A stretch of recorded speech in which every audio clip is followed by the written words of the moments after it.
fast cars. Hello, ladies. This is Women Take the Wheel. Sit down, strap in, and turn on all you got. Nikki Clark is taking you behind the scenes. You're ready to win. Let me tell you, these cars, they get up and go pretty good. Introducing you to women drivers, crew members, and fans of the racing world. Plus, Nikki is bringing you the latest racing news in Indiana and beyond. We're going to bring it to you from the tower as they get ready to pull into the beam. From the All Indiana Podcast Network. All right, strap yourselves in. Woo! Getting off the track and in your ears. This is Women Take the Wheel. Come on, baby. With your host, Here we go. Nikki Clark. Hi, I'm Nikki Clark, your host for Women Take the Wheel here in the All Indiana Podcast Network. On this episode, I have on Shannon Hill, or you may know her better as Mad Maxine. She's embraced the drag racing bug life, and you can even say taken it to the next level. It's more than just backing up a car.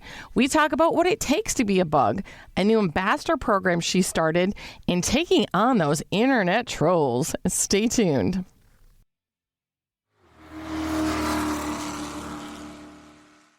This is it. We've got an Amex Platinum Pro on our hands, ladies and gentlemen. We haven't seen anyone relax like this before in the Centurion Lounge. Is he connecting to complimentary Wi-Fi? Oh, my! Look at that! He is! And you will not believe where he's going next. The Amex dedicated card member entrance for the win! Unbelievable! When you get travel perks with Amex Platinum, you're part of the action. That's the powerful backing of American Express. Terms apply. Learn more at americanexpress.com/withAmex. When it comes to hiring, don't go searching for the one. Just meet your match with Indeed. If you need to hire, you need Indeed. Indeed is your matching and hiring platform with over 350 million global monthly visitors, according to Indeed data, and a matching engine that helps you find quality candidates fast. And listeners of this show will get a $75 sponsored job credit to get your jobs more visibility at Indeed.com/match. Just go to Indeed.com/match right now and support our show by saying you heard about Indeed on this podcast. Indeed.com/match. Terms and conditions apply. Need to hire? You need Indeed.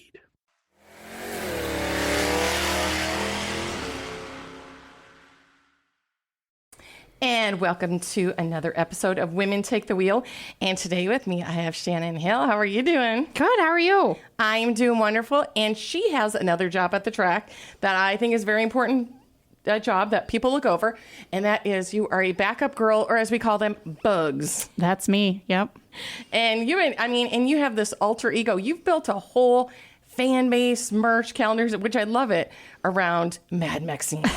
Yeah, it all started off as kind of like a joke. Really? Definitely, we were at a race. I don't remember which race it was, but they had a backup girl contest, and the winner took home $500. I'm like, man, $500? Like, I'm just sitting in the pits. I'm not doing anything. I'm cooking, feeding the people. Yeah. Who wouldn't want to walk away with an extra $500? And so the next race I showed up to was Maryland International Raceway, and so we were out there, and I decked out to the nines, all black leather.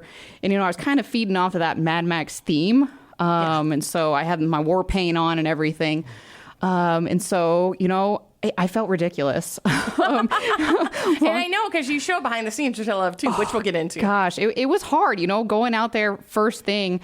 I didn't know what to expect. I didn't really know a whole lot, and it was taking a lot of information in before I showed up, watching YouTube videos, watching other women back up cars, like Lisa Deal with NHRA, watching where her placement is. Yeah, she's great. And so it was a lot of watching those videos, teaching myself how to do it before I got out there, because I didn't want to go out there, just back the car up and then run off in somebody else's stage. I had to see it through from the beginning. And so, it was a lot of trial and error doing that. I've definitely learned a lot along the way. But yeah, Mad Maxine, I just kind of started as a joke, and then it spiraled. It was a snowball. I went viral a couple times, once for a video and then once for me going out there originally. I remember that one. Is that the one with the bell sleeve one? Yeah. No, nope, not that one. Okay. The other one was war paint. So I had the war paint on my face, and it was all black. I didn't have my blue boots on at that time. And so after that race, I was like, you know what? I could be onto something. There was no backup girl contest at that one. And I was like, there might be something here. And so the next race, that's when I brought in my blue boots. I found those boots online. I love those boots. Blue is everybody's favorite color. And so I was like, if I'm going to go through with this, I need to have some sort of trademark that, like if people see this, they know it's me. And so I kind of adapted that blue boot thing and I took it and I ran with it. And, I was like, I'm going to build this page. I'm going to throw it out there and here's Mad Maxine now. So, and don't you have like 11,000 followers? I do. Yeah. Nice. Nice. And the thing I love about you too is, number one, you call out people. Like I mean, because some people, they don't respect it. I mean, to me, it pays homage to vintage. Like that's what we used to have. Yep. And number two, it's a hard job. Like you said, you got to like line up just right. You have to, make sure you're watching the other people, get them lined up. And I'm like, and you call people out. I love it. There's a lot that goes into it that you don't think would go into it.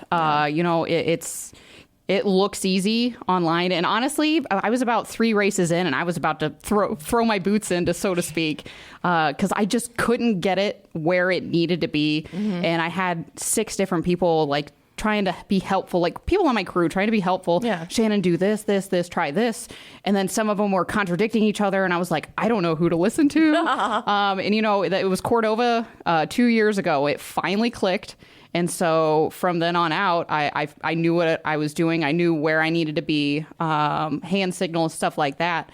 And there's a lot of behind the scenes stuff too. I consider myself a floater. So anything that really needs done, they'll put me in and do it. I mean, I was cleaning up the bottom of the crank one time after a race. The picture's on Facebook. Yeah. Me in my fuzzy slippers. I was hanging out in the pits, and my husband hadn't eaten yet. And I was like, "What are you doing under there?" He's like, "I'm just cleaning up the crank." And so I was like, "Well, give me the knife. I'll get under there and I'll do it while you eat your sandwich." Like, simple stuff like that. And this past weekend, we blew another engine. We got 2 holes in the block, and Ryan and Dave are out of town all week for work. And so, we have 2 guys that were in the shop yesterday, and I'm like, what can I do? Give me something, put some tools in my hands. I'll go to work. And so instead of me just dropping the new crank off and leaving, I hung around. We got to get this car ready to go. So see, that's what I love is like you pitch in where you're needed. Because to me, it's like I hate feeling like useless at the track. I'm like, no, put me in, coach. I can do something to help. Exactly. And I'm not like totally not mechanically inclined. I work on my own Jeep. I have for years. I joke around that I'm YouTube certified. So that's the going joke. Anything that I need to do, I look it up on YouTube and I figure it out. That's what people do nowadays. I mean, yeah. Super simple. So I know how to use a wrench. I know what tools are. I know how to pick specific tools. So put me in, coach. And now, and my love too is like you showed, it's not easy to look like that either. Like you showed like some of your first videos, like, oh, this ain't natural. Like you're having to do like, didn't you do like extensions and you did the spray tan, you did all this.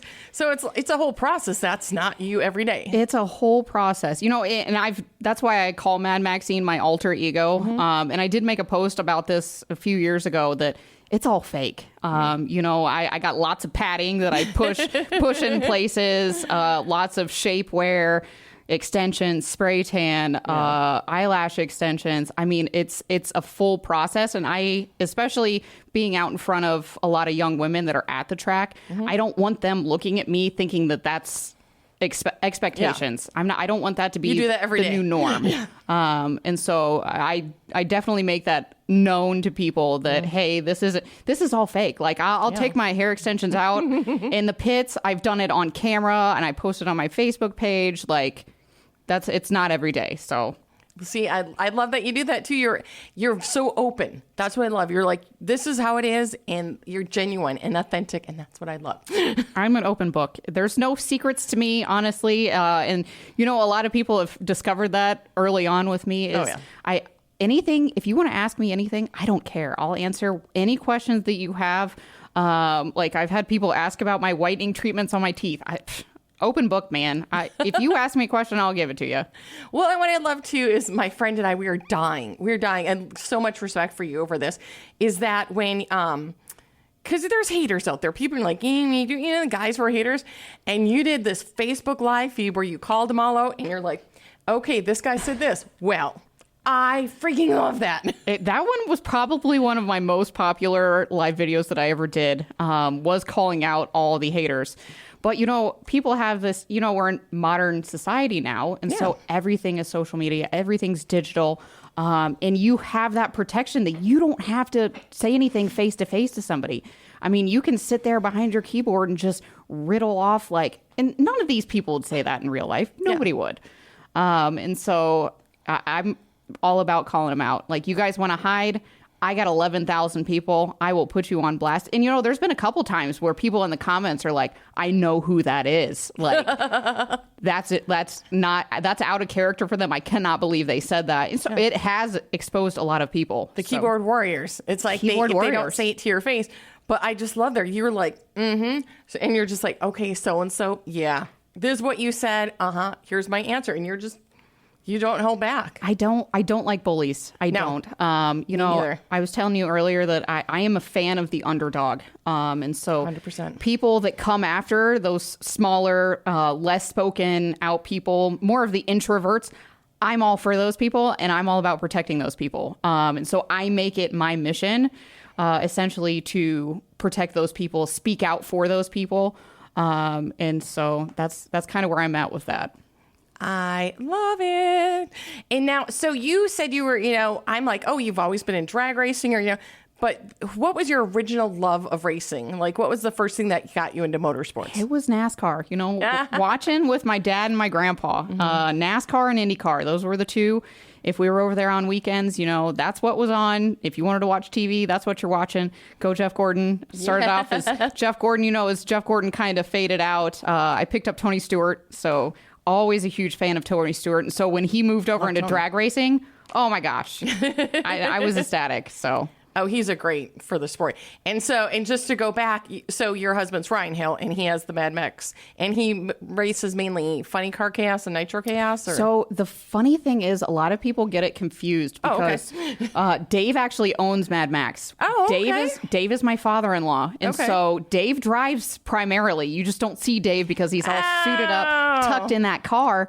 But the side of the car, like the top, it does say Dave Hill. Ryan didn't have a car for a while because we started off with the blue car. And then as soon as I met him, he sold it off, got his Pro Mod. And then the Pro Mod we took out once or twice. But he's like, you know what? I want to do funny car. Because he drove Mad Max one time, and he's like, you know Addicted. What? He got hooked. And that was right after we put a bunch of money into it. And I'm like, you are not selling that car. Like, this was before Mad Maxine, you know? And then I jumped on board with the whole Mad Maxine thing, and I looked at my husband, I was like, sell it. Like, sell it. And so we have Nitro Bandito, which is still in pieces. And so, Dave doesn't want Ryan to go without driving. And so every once in a while, Dave will throw him in. But all of the races that we do Nitro Chaos for, that's Dave driving. Okay. Anytime we're hired in to come put on a show, that's Ryan. So this past weekend at Milan, that was Ryan driving. And this weekend, you're going to be at Eddyville? Eddyville this weekend for Nitro Chaos. And so it'll be Dave driving. Same people, it's still the Graves putting it on, correct? Yes. Yep. I love them. They are just, I used to do a year of the Funny Car Chaos, and it's very laid back. I'll tell you that. It's definitely not NHRA. Yeah. Great program. Yeah. Great program. No, Nitro Chaos is home to us, It gives us a place to race. We love everybody that's associated with the Nitro Chaos series. If something breaks on somebody's car, I mean, there's a few guys that stuff happened at the last race. We go over to them. What do you need? I'm going to go check my trailer, see if I have it, and try to piece a car back together that's not ours. Like, you're running against these guys, but you'll do anything to help them succeed. And that's how everybody is in that series. And he puts on a great show. He's very good at putting cars together, bringing the crowds, filling the stands. And so it's just a great series. And like you said, it's the family atmosphere thing, or it's the people I believe that do that. They're more of like, we do this for fun and we do it because we love it. We're not doing it full time because we have real lives, but we get our fix. Everybody has a job. And the cool thing about Nitro Chaos and Funny Car Chaos is that family atmosphere. You don't have that with NHRA. Like, Funny Car Chaos and Nitro Chaos, you'll have teams' kids just randomly running around, running through the pits, going to other people's motorhomes. Our kids hung out in other people's motorhomes this last race in Texas. And it's the same thing. Like once in a while, you'll just look over and see somebody's kid and you're like, oh, okay. Well, see, that's how it was for elk call, I think, in the NHRA. Because when I was a kid, my parents had elk call dragster. And I spent most of my time at Moats. Like my mom and dad, we get to the track. I'm like, okay, I'm going to Jody Moats' trailer. And they didn't see me till the end of the day. Yeah. And there's that separation I've noticed going to NHRA races is you have like all the pro teams here. And then you go off in this tucked back area and it's all the down home, like roots grown, like, people racing. And so, I mean, that's the really cool part of NHRA is all of those guys that basically do anything to get there. They're not buying brand new parts to put these cars together. They're finding stuff. They're making stuff work. They're testing different waters essentially to get their car from A to B. And so, so I love, in fact, because I talk a lot with like Scott Farley. He has Scott Rod Racing. He does a lot of tutorials lately on, how the car runs. But same thing. It's like we're trying to get A to B. The next race will go farther. Chris King in Funny Cars, same thing. He just had Rob Peck just go through his entire car. And it took a long time, but now that thing's safe and it's going to run right, know? And I'm working with Joe Morrison next week and same thing, making sure that program just goes A to B. And I love people like that. I think it's great. I was recently out in Vegas for some NDRA business, just doing some self-promotion out there and, wandering around. I was talking to a lot of people and I kind of got that a couple times where people are like, I don't like the Funny Car Chaos series and I don't like the Nitro Chaos series because it's just people throwing a bunch of junk cars together to get it down the track. And somebody said that to me and I'm like, obviously we run that series and I take it personally because that's what we do. But in my opinion, that's more impressive. I mean, you're taking these parts that have been run by obviously the top fuel cars. Like with us, we'll take parts off of their car, put it in our car and make it work. And how many entries are there at Funny Car Chaos? A lot. That's what I'm just saying. A lot. Now let's go back to NDRA. That's something you've started. Tell me about that because I think it's like a great ambassador type program. It all started with Nitro Alley. So if anybody knows Nitro Alley, find her on Facebook. She's a great person, genuine person to follow. And so she messaged me. It was actually over a year ago now. She messaged me and she's like, Shannon, I go to these NHRA races and they've lost sight of the backup girls. Like it used to be such a big thing and it was such a draw to the track and it's not anymore. And so I need some help. If you're interested, I'd love to bring them back. She's like, you've created Mad Maxine, like you've built this persona. I think you're perfect for this. And, I get so many messages in my inbox that it went to the bottom of my list and it popped in my head a few months ago, probably 4 or 5 months ago. And I was like, oh gosh, I never messaged her back. And so I messaged her back and I was like, I think it's brilliant. I think it's great. It's an untapped market. I would love to get in on it. And so we planned me to come out to Vegas. So I flew halfway across the country to meet with a complete stranger to build this association and to go with it. But, me as an entrepreneur, I'm self-employed, I'm always thinking of something, how to make things as big as it can be. And so with the NDRA, I didn't just want it to be backup girls because with backup girls, you have such a narrow market with it. I said, let's expand it. Let's call it ambassadors. And then I came up with the name NDRA. Which stands for? National Drag Racing Ambassadors. Okay. And so I said, let's broaden it. And one thing that was brought to my attention, especially being in Indy, Nationals is in Indy. And I've been reached out to several times with people saying, hey, can you come? I don't know if they sell T-shirts, but they're looking for beautiful women, essentially. Yes. You get paid $25 an hour to stand at this person's pit. I don't know what you're doing. And the models. Yeah. And then like the different displays and stuff modeling like that. agencies and stuff. But there's no requirement to that other than you need to look pretty. Yeah. And so I said, with ours, I want it to be bigger than that. I want these women to be well-spoken. I want them to be able to hold conversation with people and to know about drag racing. I want them to know the insights to driving. Like if a car is running down the track and puts a hole out, I want them to be able to watch that run and be able to tell me that's what happened. Just bring more of an intelligence side of it instead of people just thinking that they are just bobbleheads, so to speak. I'll use that term because I've heard that term several times. But I just want these women to be well represent drag racing and as a whole. PRI was definitely an eye opener for me with that. I love PRI. I love PRI. And so, I'm walking around and these women that are standing at the booths, like handing out free pamphlets or stuff, they don't talk. And so I had a buddy that has a booth at PRI, and I was like, how do you pick these women? Like, does anything go into this? And he's like, absolutely not. Nope. He's like, we contract out a modeling agency, they fill those spots, and we get who we get. And I was like, how cool would it be to have somebody well representing your brand, your image? And the same thing with NHRA. Like, I want these women to stand with these teams, and not just necessarily to back up their car, but I want them to represent their team, represent their sponsors, be well spoken, and it's a draw. I mean, as much as people don't want to admit it, there's a reason that women are prettier than men, We're a draw, and why not capitalize on that? And then honestly, the story behind, I'm going to backtrack here just a little bit. But the idea behind being well-spoken and stuff is that I was at a race. It was one of the first races that I was really at, gaining popularity. Like, people knew who I was showing up to the race, and it was Edgewater. And I was out there, and a guy came up and was talking to me, and he wanted to talk to Dave and Ryan. But, Dave and Ryan, when they get back, they're tearing the car apart. They're busy. They don't have time. And he's like, I just had some questions.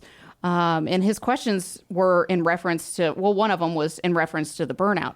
Like, you guys do a really short burnout. Like, all these other guys are doing these longer burnouts. Like, I don't know why you guys don't do that. And I was like, it all has to do with the clutch. Yes. And so, it launched into a bigger conversation. And, when I was done with that conversation, that guy just looks at me, he turns his head, and he's like, you really know all that stuff, don't you? I was like, I make it my job to know all that stuff. Yes. Because when you come back in HRA, it's the same thing.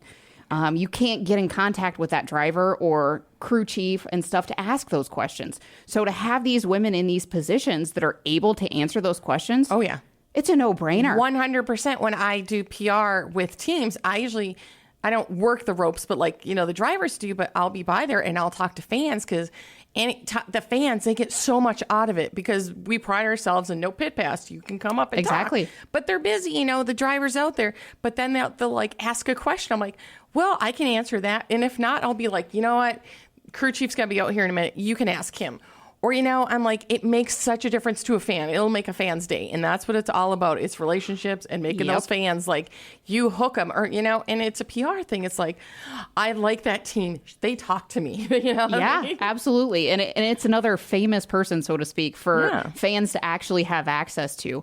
And that's one great thing that I think that our team has brought out is the whole Mad Maxine thing. People can come to a race and they can find me. I'm easily accessible. You're bright. You're sparkly. Yeah. And if they want to come up to me and have a conversation with me, I'm right here. And with Texas, that's another thing that I'm going to lead into the next subject with is Texas. I had several very long conversations with people.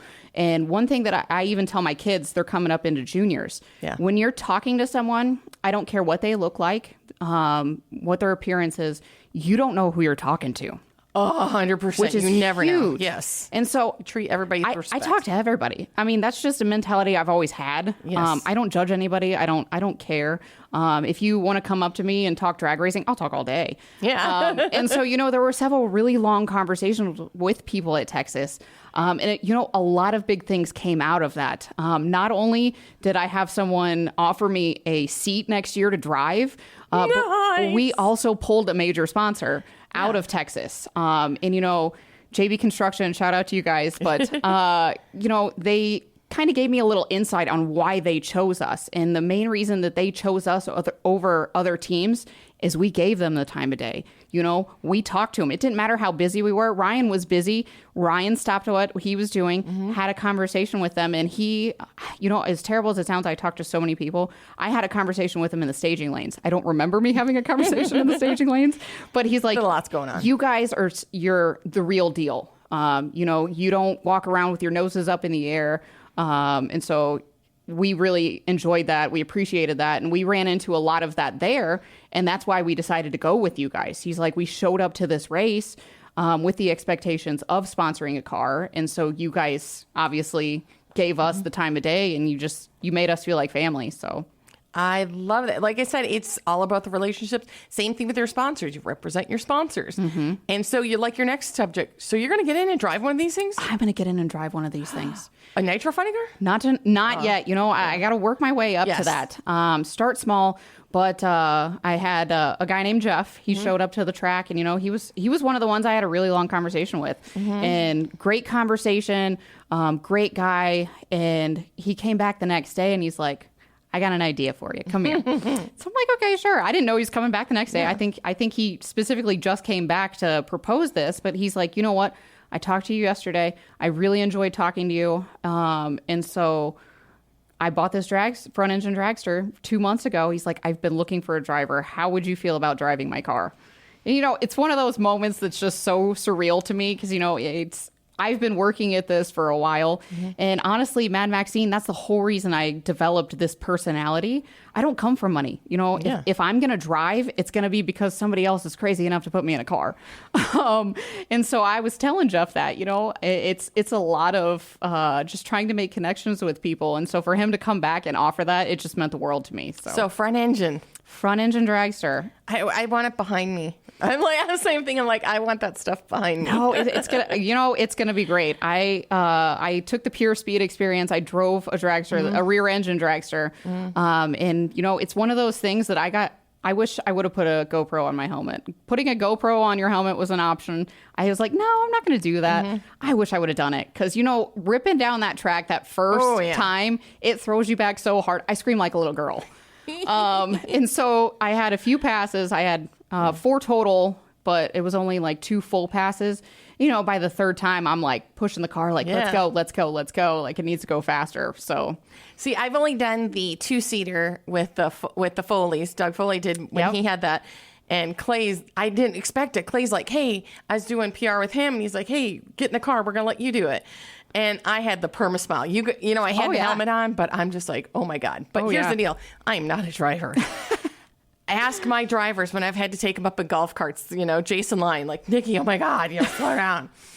So I'm not a driver. So God bless you for that. And here's my other thing with being a bug. My greatest fear, and I don't know if this ever happened to you, why I could never be a bug.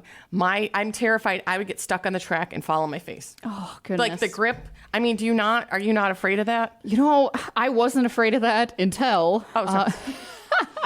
last year with Mylan, I had these sparkle pants. And, you know, I'm only 5'4". I'm really short in the legs. And so I hemmed them. And then I hemmed them again while I was in the trailer right before I remember we those pants, yeah. Oh, yeah. They were famous. And so I go out there and I'm waiting on the car. And so we had a few cars ahead of me. And I'm out there walking and I'm like, oh, this isn't good. Yeah. And so I could kind of feel it coming. And I get to the end of the track and, you know, the car comes down, does burnout. I get back over and I'm backing the car up and we get right to the point where I'm telling him to stop. Yeah. And I go to step away and what I didn't know, I had stilettos on and my stiletto actually poked through my pants. And it was holding my pants down. And Mylan is one of the stickiest tracks. Great track prep. I'll give them that. Yeah. But, you know, it's not good when you got pants that are too long. And so I stumbled and then I stumbled again. But then I got back up. I staged the car, you know, and it was all done. And I popped back up all red faced and, you know, I'm adjusting everything. Yeah. I'm like, gosh, there was 8 photographers, I think, there. Not a single one of them got a shot of me falling. I'm like, how did I manage that? I'm going to go buy a freaking lottery ticket. But they actually eventually did find on the track cam that they have up in the tower, they found a video of me doing it. So I posted it on Facebook. Because that's your, like, yeah. And, you know, Kaylin Simmons, the same weekend, was at an NHRA race, and she tripped at the same time. I was like, man, it's in the air. Like, it's coming to get you. Nope, that'd be my thing. I was a hockey cheerleader, so I cheered on skates. And I never fell, but, like, once I, like, whoa, and had the entire crowd, like, going, whoa, whoa, whoa. And I didn't fall, and then I got done, and I just took a bow. And my mom's like, oh my God, I can't believe you did that. I'm like, well, what do you expect me to do? You know, and it's kind of funny and great that I actually did fall, because it creates that stir in your persona, essentially. People are talking about it. People are joking. And the fact that I can get up, laugh about it, shake it off, and be done with it, I think is why my collective followers have decided to name them the Devil Pants. So, you know, I had one person reach out to me asking to buy an outfit. He's a collector, which is absolutely wild to me that he would even reach out to me and say, hey, I want to buy this outfit. Can I buy this outfit from you?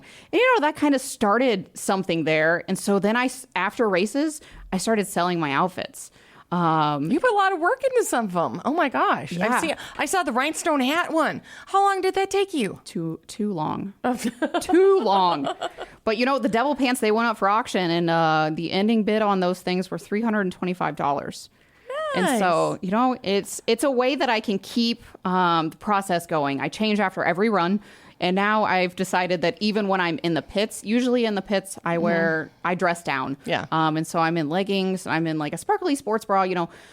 It's still a step up, but now I've decided that that's when people come and take pictures with me. And so it's kind of unfair for them to see me out on the track and then like try to rush back to get me before I change my outfits to get pictures. And so now I change each time I'm back in the pits as well. And so I'm trying to give them a little bit of a better picture than just me hanging out in my sweatpants or whatever. So while you're here, so what do you say to the haters who are like, oh my God, I can't believe you do that? You're just like, what do you want to say to them right now? You know, what my little tagline that I've been using online, and a lot of people have used it several times, is haters made me famous.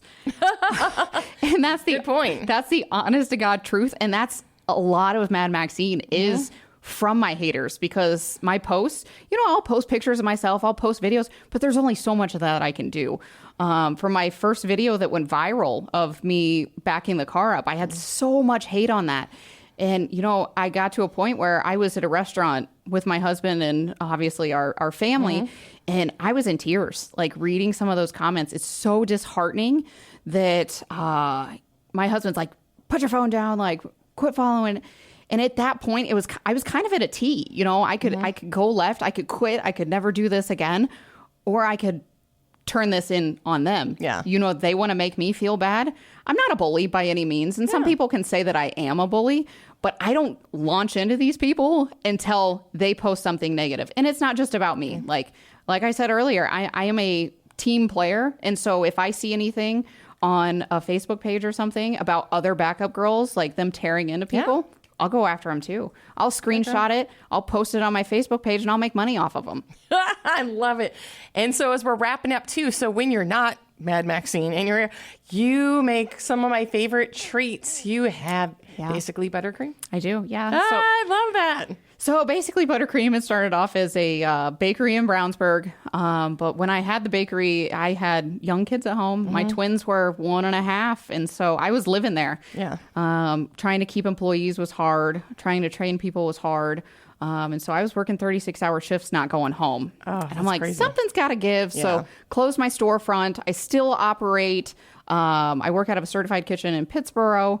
I still work with my ex-husband. You know, we got divorced, but we're still great friends and we're still business partners. Yeah. But we still operate.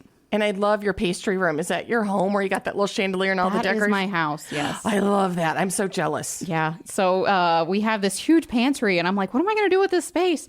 And my realtor was actually the one that came up with the idea. She's like, you make cakes, turn it into a cake room. Yeah. And so any birthday cakes, small cupcakes and stuff I do out of there. Anything that I have to have a certified kitchen for, I have to go to the certified kitchen, like wedding cakes, catering, stuff like that. So.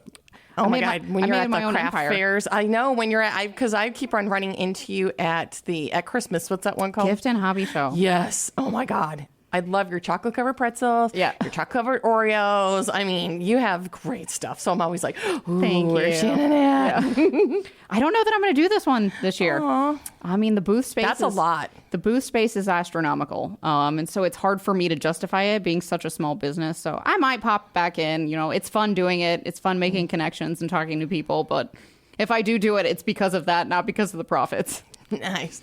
And before we head out, so tell me, where can everybody find you and Mad Maxine? Like, where are your Facebook pages? Where can everybody find you? Facebook page is self-titled Mad Maxine. NDRA, we have a Facebook page. We have an Instagram page. We have a YouTube page. And then YouTube? On Tuesdays, every Tuesday at 7 p.m. Standard Time. Yeah. No, it's Central. I'm on Central. 7 p.m. Central Time. We go live. We do interviews, which will be later on today. So you can find us there. I'm very busy today. That and I have Edgewater Race Report. I've got Edgewater Race Report after this one. So, and one last thing too, what would you tell your advice for somebody who wants to be a bug? Like, what was the advice do you give them? There's a lot of advice that I would give, and I could go on for hours and hours and hours. But honestly, to be a backup girl and to be on somewhat of the stage that we're on, as far as like publicity and stuff, you have to have thick skin. And if you don't have thick skin, stay off Facebook, because you could be perfect. You could literally have the perfect measurements and you could go out there and somebody's still going to say negative things. And so thick skin, don't listen to other people. Focus on your own thing.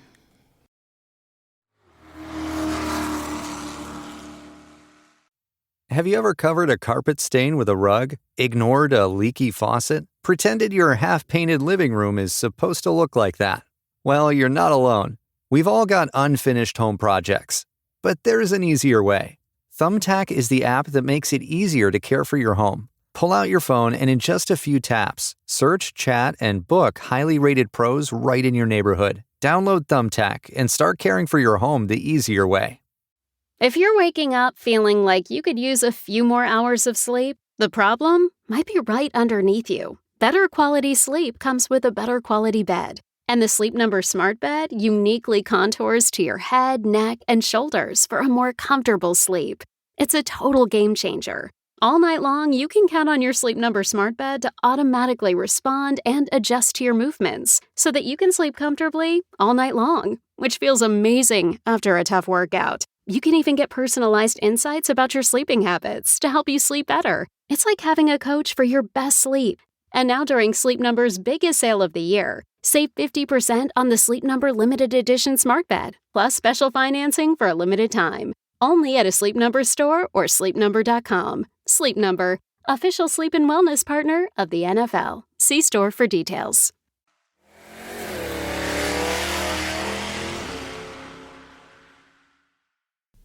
Thank you again for listening. I'm Nikki Clark, and this is Women Take the Wheel. Be sure to connect and follow on Facebook when you search for Women Take the Wheel podcast. And be sure to follow and subscribe to this podcast right now here on the All Indiana Podcast Network. From the All Indiana Podcast Network, this is Women Take the Wheel with Nikki Clark. Follow and subscribe to this podcast now and discover even more great podcasts on the All Indiana Podcast Network. Online at allindianapodcastnetwork.com. allindianapodcastnetwork.com.